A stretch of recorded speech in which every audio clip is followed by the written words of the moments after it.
The critical darling that wasn't. Dragon Age the Veilguard got absolutely snubbed at the Game Awards. The big circle jerk that happens at the end of the year where all of the woke developers get together and pat each other on the back and tell them how great and spectacular, how stunning and brave each other are. The most stunning, the most brave, the most boring, contrived, poorly created, poorly crafted, mobile game adapted experience that is eventually going to end up killing a major studio. I am all but convinced at this point in time. I was a little bit on the fence whether or not EA would close down BioWare after seeing what we got with the Veilguard, which I've tried to watch. I've tried to watch either as play all the way through the Veilguard or check in on multiple smaller streams of the game, but I just can't do it, man. This is one of those games where it's like, holy crap, like it's not funny bad. It's just like bad, and the insufferability of it, it's not cringe. It's mind-numbing. Like it's the worst. It's the worst of every bad aspect that we have seen played out in all of entertainment this year. Just simply distilled and concentrated down into this one detestable game of woke ideology, and to see it fail so spectacularly and to even see it get rebuffed by its own community is beautiful. It's so beautiful to see, because was it yesterday or the day before? Okay, I did a video on the Game Awards and its nominees, and generally speaking, you know, my overall opinion of that quite long video was kind of got it right for the most part. And the fact that the Veilguard only got nominated for its well thought out menus, bro, that lets you know that the tide has turned on this one, okay? And as Grums has pointed out, Dragon Age Veilguard fails to be nominated for anything except innovation in inaccessibility. This is a huge loss for Dragon Age the Veilguard and doesn't speak well to sales at all. It appears Dragon Age is failing on sales and failing on accolades, which is exactly why I think, you know, if this ended up getting, you know, nominated for Game of the Year, spoilers, it didn't, or RPG of the Year, or Best Performance, hell, of anything of substance, of any kind of high-profile game category, Best Narrative even. You could have said, okay, cool, the combat could need, you know, a little bit of refinement, but at least the story was good, okay? It got well regarded by its peers.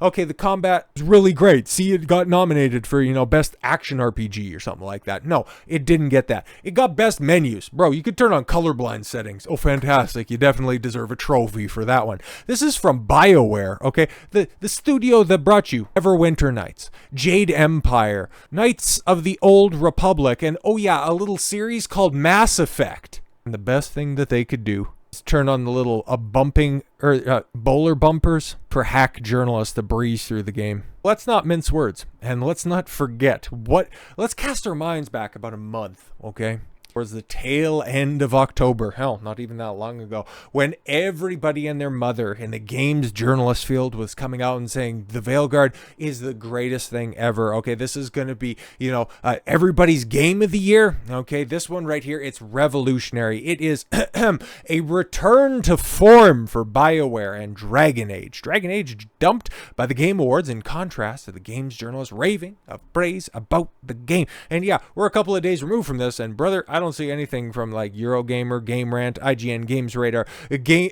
Screen Rant. Oh, Games Radar, that's also on the jury for selecting the games that got nominated at the Game Awards, huh? Didn't want to stick up for a game that you gave a 9 out of 10? Screen Rant and Forbes. Jason Schreier posting go woke, go broke, yeah, to the top of the charts before deleting it. Yeah, as the failure was clear, claiming that it was to see the chuds get dunked on. Yeah, now we know sales are so bad that BioWare is in panic. Yeah, because the last time we heard about anything concrete from the sales department is that, yeah, we finally crossed 1 million units. What do you mean by units?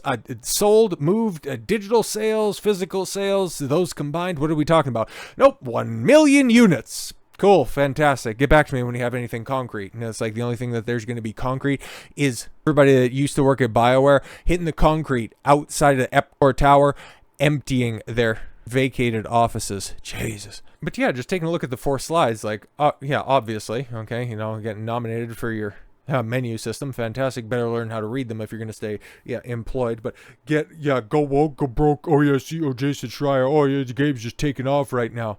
I actually don't like the game very much, but seeing you chuds get dunked on. Oh yeah, no, that's fantastic there, Jason. You're getting absolutely vindicated for your shitty take over there. Glad you're still employed at Bloomberg, then I'm sure eventually Mike's going to get tired of losing all that money and you'll be back on your ass and there won't be any job left at Kotaku because they're going to be closed by the end of the year. Kind of like BioWare, because now the industry, now that it's all right, now that it's not getting any accolades on top of the fact that nobody likes us and is defending it, now they're starting to turn on it like the mean girls that they really are. Dragon Age the Veilguard is that friend that's too woke, according to The Gamer, which gave it a 9 out of 10? 9 out of 10. Very interesting how they want to come back and talk shit about it. Or what about PC Gamer? The Veilguard is the first Dragon Age game where my companions don't care enough about anything to argue with me. The lack of passion from the heroes of the Veilguard keeps leaving me cold. But PC Gamer ostensibly gave the game a 8 out of 10. That's interesting. But you want to say that, yeah, the companion system, the characters, they kind of suck ass. My biggest disappointment with the Veilguard is that everyone likes me. Seriously, I genuinely wish one of my companions would yell at me for my choices. And yeah, that's the other thing, you know, like the dialogue in the game is just like, it's so bad. It's not even funny bad. It's like, oh, okay, cool. You get to sit around and reaffirm one another. It's like leaning in and listening to a conversation outside of a university campus's Starbucks. Like, oh great, it's a bunch of people with, you know, daddy issues and hair dye just reaffirm each other's poor life decisions. But none of them seem to care about anything enough to ever disagree with me. Well, they don't care about anything outside of, you know, a proper pronoun usage.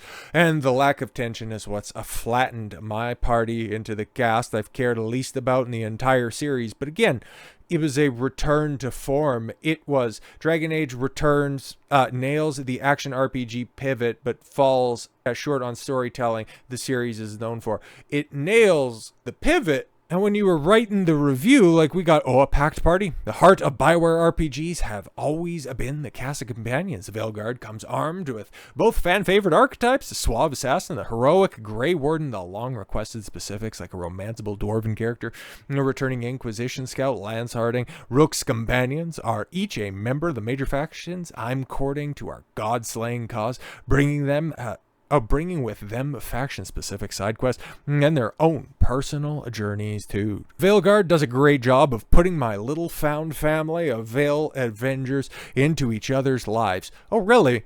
They've often got banter dialogues while standing around together at the lighthouse and not just while out exploring. Oh, really? Because it kind of sounds like they are fleshed out, but you're out here saying that, yeah, they don't have anything to talk about. Very interesting. I explained briefly in my Dragon Age Veilguard review how disappointed I was that the game seems to have stripped all of its companions of values related to the wider world. I mean, we just read excerpts from your review, and that's just not there. That's all right. That was written, guys. That was written weeks ago. Okay, that was written. Okay, we go all the way back up to the top. When was this published? Right here. Okay, as you can see, it's a bunch of crap. But obviously, you know, October 28th, bro. Somebody can change. Okay, over the course of a couple weeks. Okay, you can change. Your opinions could change. We could all change. But you know what's really the most important, and what's the necessary through line, is that the Veilguard makes me feel seen as a trans player, but Blockbuster games can do better. This is why you never play in the sandbox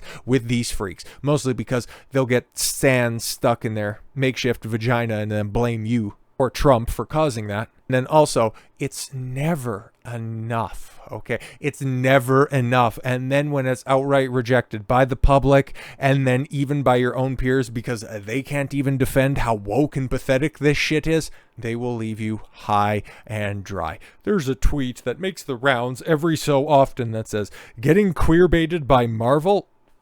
Fuck, man, like these people are so stupid. Okay, there was okay, you want to talk about a real tweet that goes, we'll just get through this one first and then I'll make my analogy. Now, getting queer baited by Marvel is like losing at chess to a dog. I mean, what? Okay, if you're stupid enough to lose a game of chess to a dog, that's on you. I don't know what that has to do with getting queer baited, but whatever. No. There was a tweet that was going around. It's like the basic bitch starter pack. You know, back when the meme format of the starter pack pack was going around where you would end up having somebody's favorite movie was whatever the newest Marvel movie was that was out there. Their favorite dog, you know, would be a golden retriever. They would drive like a Nissan Rogue. It's like the most basic bitch person that's ever out there. Okay, that's the joke. Okay, that's the meme. But these freaks only see the world through the confines of the corporate lens. Like, going off the beaten track, because I would imagine that you could probably find some kind of, you know, tranny simulator or something like that. You know, the 41% crew. I'm sure there's something out there for those freaks where you can go and you can feel seen, you can feel validated, you can go find a support group of other people making some of the worst decisions of their entire lives, you know, just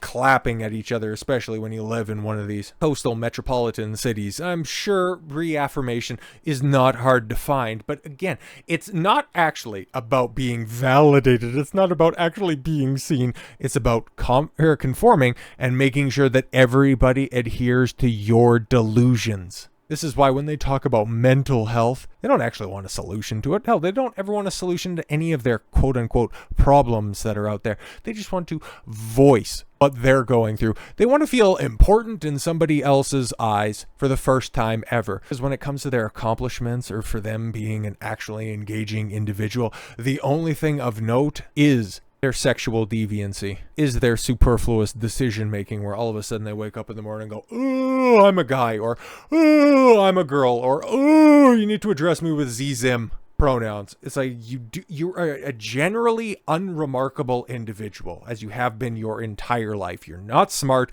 you're not interesting, you're not tall, you're not short. You are a background character in life, which is fine. With all that said, you are just a boring. Okay, stop being boring. Stop with all your California shit, your pronouns, because you know what that ends up getting you at the end of the day? Derision, destruction, hatred, and something that you fear more than anything else, sheer apathy. And that's ultimately what BioWare has garnered with this one. They've decided to cultivate the wokest aspects, the worst aspects that are out there, and you play stupid games, you win stupid prizes. You go after the modern audience and realize, why haven't we sold more than 1 million copies? Oh, right, that's because there's enough people that are out there that wanted to see the freak show, and that your actual fan base that is out there aren't going to nominate you for shit. They're the ones that want the accolades. They don't care who it comes from. If you burn, that's fine. There's going to be somebody else to grift off of until the entire industry comes around and goes, you know what?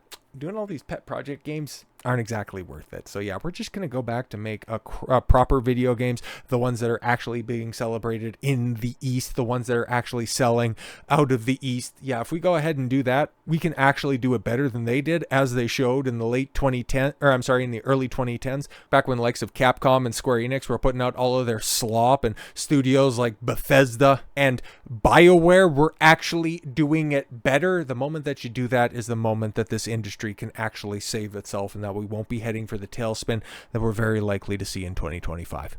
So with all that said, thank you all very much for the gift of your time. I've been Don Consuelo. I want you to follow your gut and get after it. Take care, everyone.